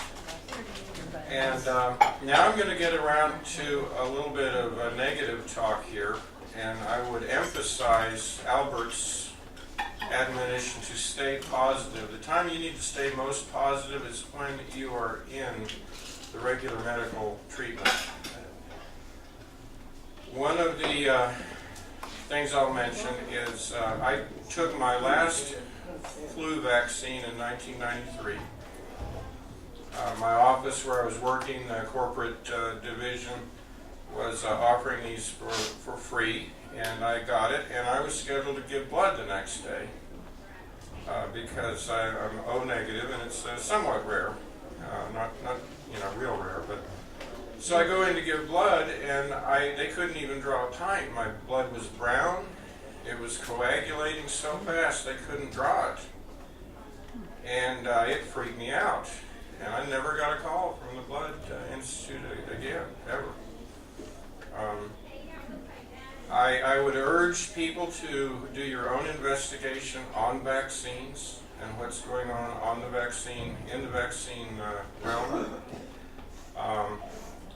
I did have the fortune or misfortune, depending on how you view it, to tape Dr. Andrew Wakefield giving what I consider is a very good defense. He has been completely demonized in the mainstream press, mainstream media, and I think he's got some actionable causes against people who lied about him in his work. And he was talking about the MMR vaccine program. If you have a child or a grandchild, probably most people here in this room would have grandchildren, if you can delay vaccination till the child is coming up age 3, the more vaccines you can avoid up to age 3, you'd be amazed at how much better the child's chances are, especially if they're a boy, of not getting autism or autism spectrum.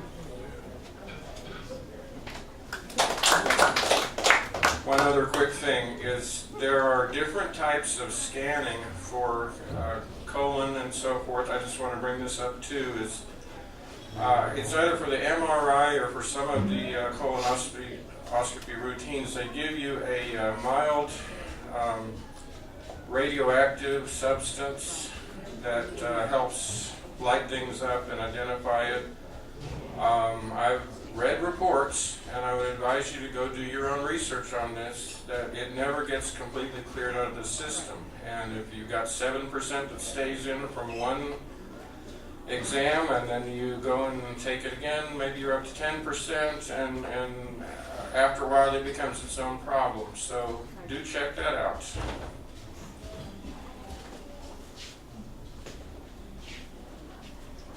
One more quick comment concerning your faith in the pharmaceutical industry. Anyone remember the H1N1 flu virus that was, the news was saying there's this avalanche coming down the mountain of this flu that's going to sweep all over the country and the world. Well, there was a I think it was Baxter Pharmaceutical has a branch in Austria that created a whole lot of the vaccine for this and shipped it out to like 18 different countries and said, start inoculating people immediately because this thing is coming and it's really bad. Well, one technician in Czechoslovakia decided he would test it first. And they test flu vaccines by injecting a ferret, the little animal, and if it has flu, it'll make them sick. That vaccine killed all his ferrets. And so he went public with it, and then Jane Burgermeister, who was maybe still is, a journalist in Austria, investigated that, and she ended up suing the World Health Organization in the World Court, International Court of Justice, alleging attempted mass genocide. And the last I heard, her government in Austria was trying to have her thrown in prison for that. Just talk about the politics of that whole thing, the pharmaceutical industry. It's evil.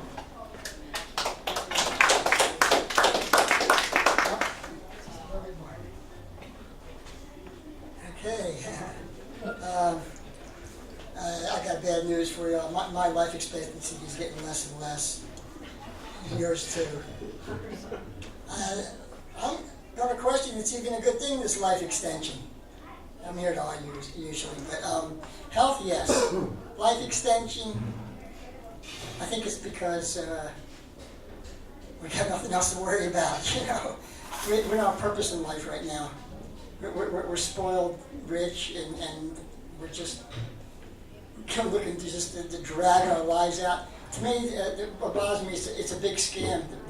What we call the health industry, what we call healthcare, sickness management, whatever. They just take your money. Like, I got a friend of mine now. He's in the hospital. He's unconscious. It's like $10,000 a day just for him to die, you know, and keep him alive for a week. So I think, you know, find some purpose in your life. I don't know anybody who lived forever. I don't know what the purpose of it is. It's very unspiritual. I think, you know, get your mind right. Don't extend your life past when you're meant to be. I'm a little bit fatalist. And health, yes. So we talk a lot about health. There's a little bit amateur health clinic tonight. That's good. But don't get carried away with it. You're not a hero if you live to 113. I mean, just, you know, what is that? You watch more TV? I don't know. Find purpose in your life and don't listen to idiots like me.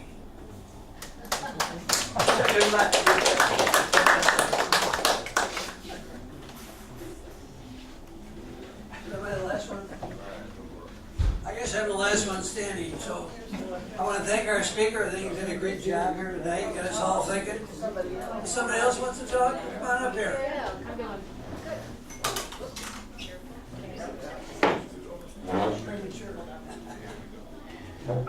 Didn't mean to cut you out. That's okay.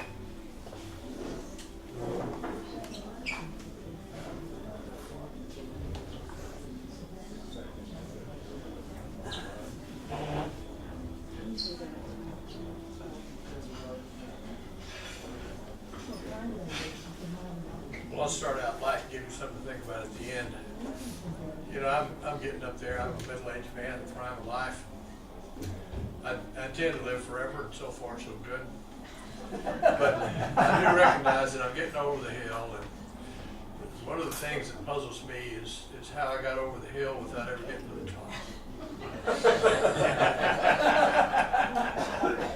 So I'll do one more and then I'll get serious. So I was listening to Rodney Dangerfield the other day. He was on the Carson show and he was complaining about getting older. And he said he'd gotten older and he had become bisexual. Said he only did it twice a year. All right, now we get on to things. You know, there's truth in having purpose in life. I know that from more or less personal experience. My parents were about 90 years old and my mother died. And my father didn't have any purpose in life after that. And he was healthy, he was driving everywhere, and within a year he was gone. And it's purely because he didn't really want to live any longer. If you don't have some reason to live, you're not going to live. It doesn't, if people retire, if they don't have something they'd rather do, they're going to die. Not too long after that. But thing, something have you ever read Brave New World? And it's about genetic engineering. They have people that are bred, strong and dumb to do the hard work, and people that are smart and thin to do the intellectual work and what have you. And it's a harbinger of things to come. We're getting to the point where we can do that. And you can be pretty sure that if we do it, if we can do it, someone will. Moral or immoral, they will do it. And I don't know where the world is going there, but I'm reminded of the Bible story of Adam and Eve in the Garden of Eden. And you may remember they ate the apple, the tree of knowledge, and became aware. And they were thrown out of the Garden of Eden because there was a second tree there. And it's the tree of life. And God said, if they eat the tree of life, they will live forever. Now, we're in a position that we're about to take the bite of the second apple. And the question is what's God going to do about that? Yeah.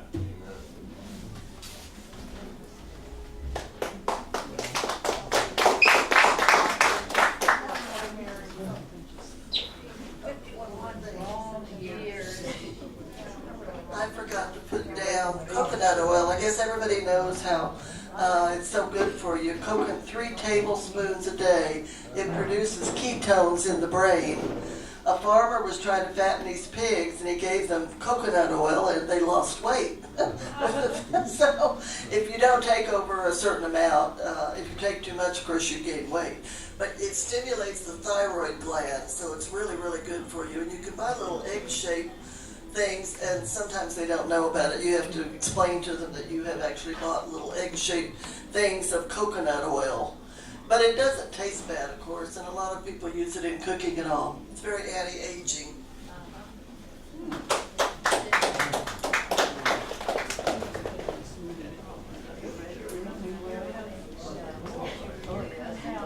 One more quick statement. The gentleman who spoke last reminded me of this.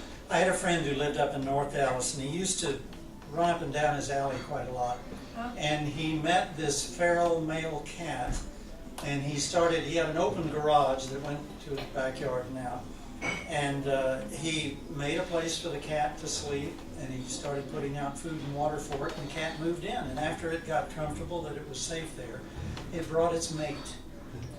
And they eventually had some kittens and raised the kittens and so forth. But every day, those 2 cats would walk out to the sidewalk in front of his house, and they would press their bodies together and slowly walk back and forth the distance of his yard.